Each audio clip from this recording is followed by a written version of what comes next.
네, 반갑습니다. 저도 이제 그렇게 남들은 그렇게 보진 않는데 저도 반백이거든요. 근데 이때 제가 학생이 돼가지고 또 이렇게 그것도 참 하나님의 은혜인 것 같습니다. 근데 제가 그 사관학교 먼저 멜번에 가서 이렇게 느낀 것 중에 하나는 좀 젊은 세대들을 좀 이해할 수 있는 좀 마음을 가졌던 것 같고요. 그리고 좀 젊은 사람들이 많이 했으면 좋겠다, 그런 생각을 좀 했습니다. 그래서 오늘 이 말씀을 나누는 것은 사실은 저희 이제 청년부들과 이제 공부하는 그 과정 중에서 저희가 요한복음 공부하고 있는데 이제 14장을 할 차례였어요. 그래서 이제 또 함께 또 공부하는 또 내용이고 또 함께 또 나누면 좋을 것 같아서 함께 나누기 원했습니다. 그래서 이 내용 중에 좀 이런 얘기들을 그래서 하는구나 좀 이해를 돕기 위해서 이런 말씀을 먼저 드리고 말씀을 나누겠습니다. 우리가 오늘 읽은 본문 말씀은 외우고 싶지 않아도 그냥 외워지는 그런 말씀 중에 한 말씀이라고 생각되어지는데요. 길과 진리와 생명 되신 그 예수 그리스도, 그리고 그분으로 말미암지 않고는 구원받을 수 없다라고 하는 그 내용에 대해서는 우리가 다른 해석의 여지가 없죠. 그렇죠? 예수 그리스도가 진리시고 또 그분만이 오직 유일한 구원의 통로라는 그 진리에 대해서 우리는 전혀 의심하지 않습니다. 그런데 세상은 그렇지 않죠.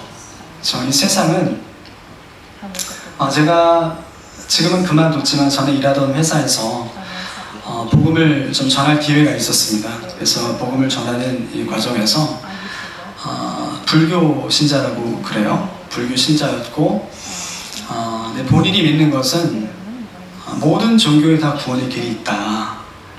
그래서 기독교에도 있고 불교에도 있고 또 다른 모든 종교에도 구원을 얻을 수 있는 길이 있다.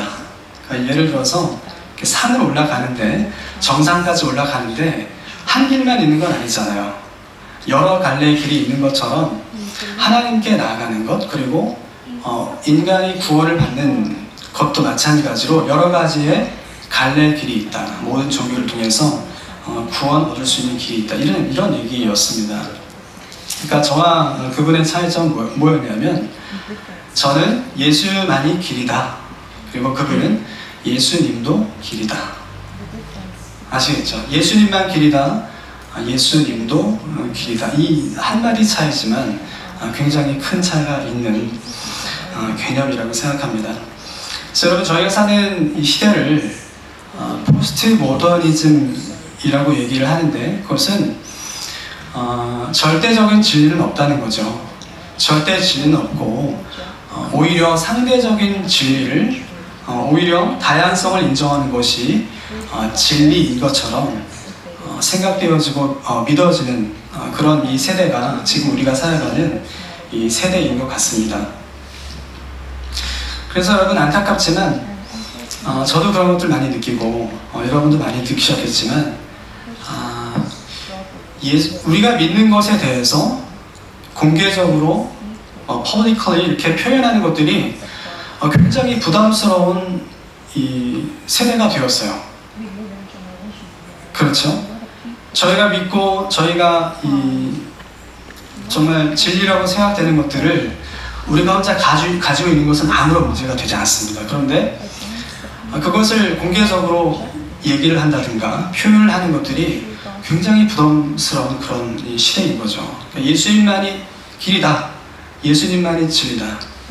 다른 길은 없다. 다른 종교에는 구원이 없다. 이렇게 얘기하는 것이 굉장히 부담스러운 그런 이 세대가 되었습니다.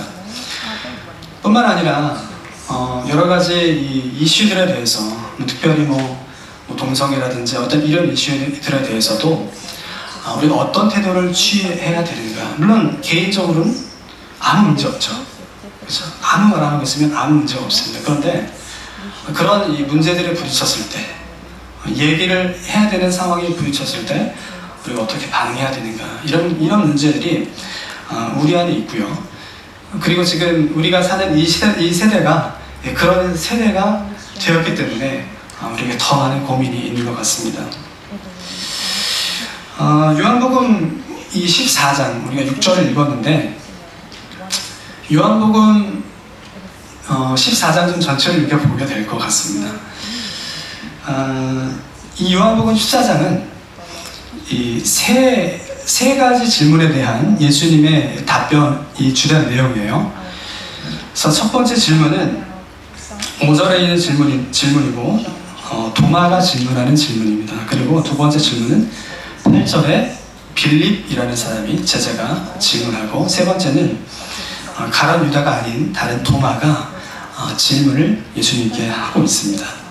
그래서 그 질문과 세 가지 대답 속에서 우리가 기본적으로 정말 어떤 마음과 어떤 태도를 가져야 이 시대 가운데 좀 더 건강한 그리스도인으로 살아갈 수 있을지 볼 수 있는 시간 됐으면 좋겠습니다.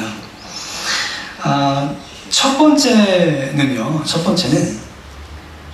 바른 성경 해석이라고 말씀드리고 싶습니다. 바른 성경 해석. 그 5절 말씀에서 도마가 질문하는데, 질문의 그 내용이 뭐냐면, 주께서 어디로 가시는지 알지 못하거늘 그 길을 어찌 알겠습니까? 이게 뭐냐면요, 예수님이 이제 내가 떠나간다, 이제 너희들을 떠나서 아버지께로 간다, 이런 말씀을 하시니까 이 도마가 주님이 가시는 길을 알지 못하는데 어떻게 우리가 쫓아가겠습니까? 이런 이 반응인 것이죠. 여러분, 그 예수님이 이 요한복음 이전의 말씀에도 계속해서 뭐냐면 내가 갈 거다라고 말씀하시죠. 내가 아버지께로 갈 것이다, 내가 들릴 것이다. 예를 들면 요한복음 이 3장 14절 말씀에 모세가 광야에서 뱀을 든 것 같이 인자도 들려야 하리니, 뭐 이런 것들을 포함해서 한 3번, 4번 이상을 예수님이 말씀하세요. 내가 아버지께로 갈 거다, 내가 너희들 더 이상 나를 못 볼 거다, 이렇게 말씀하시거든요. 근데 문제가 뭐냐면, 뭐 저희랑 비슷한 것 같아요. 이렇게 우리가 설교 끝나면 이제 예배 끝나고 집에 갈 때 보면 설교 잘 기억이 안 나죠.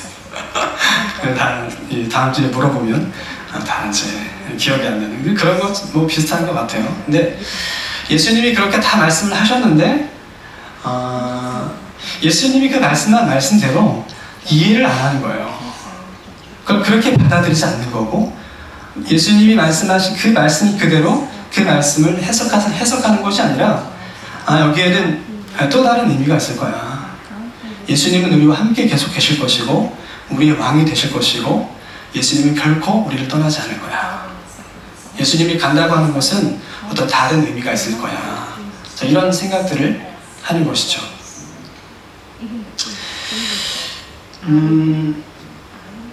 여러분, 이 성경을 해석하는 방법에는 뭐 이렇게 신학을 공부하시는 분들 많이 계셔서 아시겠지만 이렇게 몇 가지가 있습니다. 하나는 역사적, 문법적 이런 해석이 있고, 역사적, 또 비평적 해석, 그리고 문자적인 해석이 있고요. 또 하나는 알레고리적인 그런 해석이 있습니다. 이런 몇 가지 해석 방법이 있는데, 그 중에 이제 우리가 좀 위험하다고 생각되는 것은 알레고리 해석 방법인데, 그건 뭐냐면 신천지 같은 데서 많이 사용하는 방법이에요. 예를 들어서 열처녀 비유가 있지 않습니까? 열처녀 비유에서 이 5처녀가 기름을 준비하지 못해서 같이 가지 못하는 이런 장면이 있는데, 여러분 여기 나오는 그 등불에 기름을 준비해야 되는데 그 등불이 뭐냐? 여러분 그 등불이 뭔지 아세요? 그 등불이 의미하는 것이 무엇인가? 우리 모르죠. 근데 어떤 분들은 그 등불의 의미가 성령이다. 이건 성령이다, 성령. 또 어떤 분들은 이 등불의 의미는 계시다, 이렇게 말씀하시는 분들도 있습니다. 자, 그런데 사실은 성경에서 전혀 그 의미에 대해서 설명하지 않죠. 우리가 그 비유를 통해서 배우는 것은 예수님이 의도하신 그 의도, 그러니까 늘 깨어서 기도하고 준비해라, 예수님 오실 것들에 대해서 준비해라, 어떤 이런 그것들을 우리가 배우는 것이지, 그 비유에 나오는 구체적인 한 가지 요소들을 우리가 해석하지 않습니다. 근데 문제는 그것들을 하나하나 구체적으로 다 해석을 하다 보니까 문제가 생기는 것이죠. 제가 멜번에 갔을 때 그 강의 내용 중에 하나가 뭐였냐면, 이 사과를 하나씩 주고요. 사과를 하나씩 주고 그 사과를 한 몇 분 동안 묵상을 하래요. 한 5분 정도를 묵상을 시킨 다음에 뭐 그런 거죠. 무엇이 생각납니까? 또는 어떤 뭐 묵상이 되었습니까? 이런 것들을 나누는 거예요. 뭐 한 10명 정도가 나눴는데 뭐 재밌었겠죠. 어떤 분들은 사과의 껍질을 보니까 껍질에서 빛나는 이 리플렉션, 이렇게 빛을 보니까 뭐 거기서 내가 뭘 느꼈다. 또 어떤 분들은 이렇게 내가 사과를 받지만 사과 안에 있는 내가 이 씨가 있다는 걸 알기 때문에 뭐 이 사과 안에 있는 생명에 대해서 내가 묵상이 됐다, 이런 얘기들을 했습니다. 여러분 뭐 다 다르죠, 그죠? 다 다르죠. 그러니까 이 알레고리적인 해석이 뭐냐면 뭐 완전히 같진 않지만 사람마다 다 다른 거예요. 그렇죠? 사람마다 다 해석하는 방법이 다른 거예요. 그러니까 일관된 해석이 아니라 나는 이렇게 생각하고 나는 저렇게 생각한다. 그러니까 10사람이 얘기하면 10사람이 다 다른 거예요. 근데 어떤 사람이 갑자기 나타나서 내가 하나님께 계시를 받았는데 이건 이런 뜻이래, 이렇게 나오는 겁니다. 그러니까 이제 거기다가 하나님을 딱 붙이니까 뭔가 이제 권위가 세워지는 것이고, 거기다 하나님 붙이니까 정말인가 보다, 이렇게 생각하게 되는 그런 좀 위험한 방법인 것이죠. 제가 이제 청년들이랑 이렇게 공부하면서 감사한 것은 이렇게 개인적으로 이렇게 성경을 공부하기 시작했다는 얘기를 제가 좀 듣고 있어요. 개인적으로 성경을 좀 깊이 좀 공부하고 있고, 또 굉장히 좀 성경의 진리에 대해서 궁금해하고 많은 질문들을 하고, 그래서 그 질문들에서 얘기하는 그런 일들이 좀 그런 것들을 보면서 굉장히 좀 감사한 것들을 많이 느끼고 있습니다. 근데 그런 질문들 중에 하나가 이런 것들입니다. 이런 것들이에요. 그래서 오늘 이제 이렇게 좀 나누게 되는데, 여러분 가장 안전한 해석 방법은 그냥 성경을 있는 그대로 보는 것입니다. 그렇죠? 그냥 성경을 있는 그대로 보는 것이고요. 그 성경 안에서 보면 하나님이 해석이 필요한 부분들은 그 옆에다가 설명을 해주세요. 이건 이런 뜻이다. 대부분 다 그래요. 그런데 그게 없는 것들에 대해서 억지로 해석하면 안 됩니다. 그러지 않아도 우리는 성경의 진리를 우리가 듣고 그 진리를 알고 구원받는데 아무런 지장이 없습니다.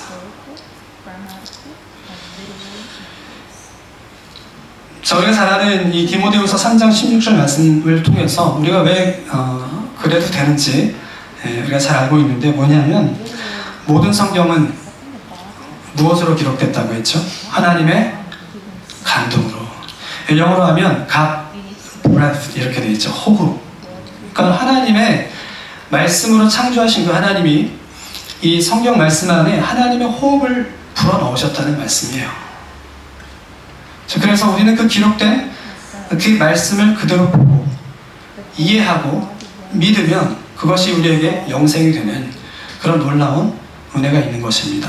다시 말해서 이 성경 말씀 안에 뭔가를 감춰주신 것이 아니라, 성경 말씀 안에 뭔가를 감춰주신 것이 아니라 우리가 그냥 읽으면 그 진리를 깨닫고 우리가 구원받을 수 있는 충분한 은혜가 우리 가운데 임한다는 것을 하나님의 말씀을 통해서 우리에게 가르쳐 주신 것이죠. 그래서 저와 여러분 모두가 성경을 있는 그대로 보고 그 말씀을 통해서 은혜를 받고 영생 가운데 나가는 모두가 됐으면 좋겠습니다. 두 번째는요, 예수님에 대한 바른 이해입니다. 예수님에 대한 바른 이해. 8절 말씀에서 빌립이 이렇게 예수님께 질문을 해요. 주여 아버지를 우리에게 보여주시옵소서. 아버지를 우리에게 보여주옵소서. 이렇게 얘기합니다. 그러니까 예수님이 그렇게 말씀하세요. 야 빌립아, 지금까지 네가 나와 함께 했었는데 아직도 내가 누군지 모르겠니? 그겁니다. 지금까지 나와 함께 있었는데 아직도 내가 누군지 모르겠니? 그러면서 예수님이 내가 아버지 안에, 아버지가 내 안에 있는 줄을 네가 알지 못하냐. 자, 이렇게 예수님 말씀하세요. 여러분 아시는 바와 같이 요한복음은 특별히 예수님의 그 본질에 대해서 가르쳐주는 말씀입니다. 예수님이 누구인가. 그래서 1장 1절 말씀에, 요한복음 1장 1절 말씀 여러분 잘 아시죠? 어떻게 시작하죠? 태초에 말씀이 계시니라. 이 말씀이 하나님과 함께 계셨고 이 말씀이 하나님이시니라. 그래서 그 제자들과 말씀하시는 그 예수님은 2000년 전에 말씀하신 그 예수님은 하나님과 함께 계셨던 분이시고, 뿐만 아니라 예수님 본인이, 예수님 자체가 하나님이라는, 자, 그것을 가르쳐 주는 것이 요한복음 전체의 핵심입니다. 그래서 이것을 잘 나타내는 말씀이 요한복음 10장 30절의 말씀인데, 이거죠. 나와 아버지는 하나다. 예, 나와 아버지는 하나다. 그리고 오늘 말씀처럼, 방금 본 말씀처럼 아버지가 내 안에, 내가 아버지 안에 있는 그런 우리로서는 이해할 수 없는 그런 존재다라는 이 말씀입니다. 그래서 이 제자들도요, 예수님이 하나님이시라는 사실을 이해하는데 상당히 많은 시간이 걸렸던 것 같아요. 왜냐하면 눈앞에 보이는, 지금 내 눈앞에 보이는 그 사람이신 예수님이 내가 하나님이다 라고 얘기하는 것이 쉽진 않죠. 이해하기가 쉽지 않죠. 그러니까 이런 질문들을 하는 겁니다. 아버지를 보여주십시오. 아버지를 보여주십시오.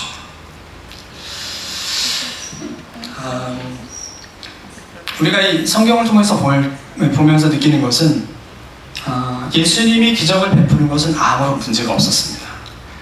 예수님이 오병이어의 기적을 베풀고, 그리고 죽은 지 사흘이나 지나서 무덤 속에서 이미 썩은 나사로가 걸어 나오는 것, 그것은 아무런 문제가 없습니다. 사람들에게 아무런 문제가 없어요. 오히려 사람들은 그 기적을 보고 엄청나게 놀라고 따라가잖아요. 그런데 사람들에게 문제가 뭐였냐면, 예수님이 내가 아버지와 하나다 이렇게 얘기하는 것이 사람들에게는 문제였어요. 내가 아버지 안에, 아버지가 내 안에 계신다, 그런 얘기를 하는 것이 그 사람들에게 문제였습니다. 그래서 아는 것처럼 예수님이 그렇게 말씀하시니까 그 온갖 기적들을 경험했던 사람들이 다 예수님을 떠납니다. 믿기지가 않잖아요. 어떻게 그런 기적을 보고도, 어떻게 그런 엄청난 이 기적을 보고도 예수님을 떠나갈 수 있을까? 그런데 떠나가더라는 겁니다. 왜냐하면 예수님을 하나님으로 믿지 않았기 때문에. 그리고 우리가 잘 아는 이 베드로의 고백, 그 믿음의 고백을 잘 아시잖아요. 주는 그리스도시요 살아계신 하나님의 아들입니다. 그 얘기가 뭐냐면, 예수님 당신은 하나님입니다. 예수님 당신이 하나님입니다.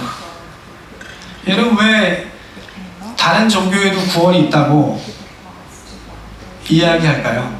심지어 적지 않은 교회 안에서도 예수님만이 길이 아니다, 다른 종교를 통해서도 구원받을 수 있다라고 얘기하는 그 이유가 무엇일까요? 그 이유는 예수님이 하나님이심을 믿지 않기 때문에 그런 것입니다. 예수님만이 이 길이라고 하는 이 진리를 우리가 믿지 않기 때문에, 예수님이 하나님인데 하나님께 나아가는 길이 어디 있겠습니까? 그래서 우리가 예수님이 하나님 되심을 우리가 이해하는 것이 이 시대를 살아가는 그리스도인들에게 너무나 중요한 진리라고 믿습니다. 마지막 세 번째는요, 하나님의 주권에 대한 바른 이해. 하나님의 주권, 한번 따라해 보실까요? 하나님의 주권. 네. 22절 말씀에 유다가 이렇게 물어봐요. 주님 어찌하여 자기 자신을 우리에게만 나타내시고 세상에는 나타내지 않습니까? 이렇게 질문을 합니다. 그러니까 이 제자들이 어려움을 겪었던 것 중에 하나가 뭐냐면 예수님이 일하시는 방식에 대해서 이해를 못했어요. 이렇게 사람들을 고치고 기적을 행하고 그러면 얼마나 사람들이 몰려옵니까? 그럴 때 그냥 예수님이 내가 왕이야, 따라와, 그러면 끝나는 거 아니겠습니까? 그런데 우리가 잘 아는 것처럼 예수님은 기적을 행하신 이후에 아무에게도 말하지 마라, 그렇게 말씀하시고, 기적을 행하신 후에 오늘 이 나눈 말씀처럼 아버지와 나는 하나다, 이런 말씀만 하시니까 이 제자들이 이해를 못하는 겁니다. 그러니까 이 하나님이신 예수님의 이 주권적인 사역하시는 방법을 이해를 못하는 것이죠. 이 로마서에 좀 좋은 예가 있죠. 로마서 9장 13절에 보면 기록된 바 내가 야곱은 사랑하고 에서는 미워하였다 하신 것 같으니라. 그러면서 사람들이 이제 질문하는 거죠. 어떻게 사랑의 하나님이시라는 분이 누구는 사랑하고 누구는 미워할 수 있느냐, 어떻게 하나님이 차별할 수 있느냐, 이런 질문을 하잖아요. 그렇죠? 그럴 때 바울이 이렇게 얘기하죠. 이 사람아, 내가 네게 위해 감히 하나님을 힐문하느냐? 지음받은 물건이 지은 자에게 어찌 나를 이같이 만들었느냐 말할 수 있겠느냐, 이렇게 바울이 얘기합니다. 여러분, 우리가 반드시 기억해야 될 진리가 있는데, 그것은 뭐냐면 저와 여러분은 하나님이 아니라는 겁니다. 저와 여러분은 하나님이 아니라는 거예요. 우리가 하나님이 되려고 해서는 안 됩니다. 무슨 얘기냐면, 우리가 하나님과 동일한 위치에 서서 하나님 이건 좀 아니지 않습니까? 하나님 이건 좀 불공평하지 않습니까? 이건 좀 사랑의 하나님이라는 분이 이렇게 얘기하는 거는 이건 좀 아닌 것 같습니다. 우리가 이렇게 얘기한다는 것은 우리가 하나님과 동등한 위치에 서서 하나님이 하시는 사역을 평가하는 거죠. 그렇죠? 우리는 그렇게 말할 수 있는 위치에 있는 존재가 아닙니다. 우리는 단지 연약한 인간이고, 그분은 창조자이시고 우리는 창조를 받은 피조물입니다. 그래서 여러분, 우리가 많은 이 질문들이 있고 고민들이 있잖아요. 왜 세상은 이렇게 더 어려워지는가, 더 어두워지는가, 왜 나에게 이런 어려움이 닥치는가, 왜 우리 자녀에게, 왜 내가 사랑하는 사람들에게 이런 어려움들이 생기는가, 왜 나의 문제들은 해결이 되지 않는가, 이런 많은 질문과 이해할 수 없는 그런 상황들이 있지만, 우리가 그 상황에서 우리가 할 수 있는 가장 바른 태도는 그 가운데서 하나님의 주권을 인정하는 것입니다. 그러므로 하나님의 주권에 대한 바른 이해란 무엇인가? 그것은요, 내가 지금 내가 지금 하나님의 주권 아래 있다라고 하는 그 믿음을 갖는 것입니다. 나에게 어떤 상황이 일어났든, 나에게 어떤 어려움이 생겼든, 정말 이해할 수 없는, 정말 이 눈물 가운데 나갈 수 없는 그런 상황이 있을지라도, 지금 바로 이 상황, 지금 바로 내가 서 있는 이 자리가 그 하나님의 주권 아래 있는 자리라고 하는 그것을 인정하는 것, 그것이 바로 하나님의 주권을 인정하는 다른 태도입니다. 그래서 우리가 그렇게 그 믿음 안에 나갈 때 감사한 것은, 그렇구나, 지금 내가 하나님의 주권 아래 있구나, 지금 내가 어떤 길을 가고 있는지, 내가 무엇을 향해 나가고 있는지, 내가 어떻게 살아야 되는지는 잘 알지 못하지만 가장 중요한 것은 바로 내가 하나님의 주권 아래 살고 있구나 라고 하는 그 은혜 가운데 살 수 있는 것, 바로 그것이 우리 모두에게 임한 줄로 믿습니다. 말씀 맺겠습니다. 이 혼탁하고 어려운 시대를 살아가는 저와 여러분 모두에게 참 어떤 태도로 우리가 이겨나갈 수 있을까? 첫 번째는 성경을 바로 보는 것, 또 예수님이 어떤 분인지 그분에 대한 바른 이해를 갖는 것, 또 마지막으로 하나님의 주권에 대한, 하나님의 그 전적인 주권에 대한 바른 이해를 가질 때 정말 길과 진리와 생명 되신 그 예수 그리스도, 그분을 우리가 온전히 경험하고 체험할 수 있는 모두가 될 수 있을 줄로 믿습니다. 기도하겠습니다.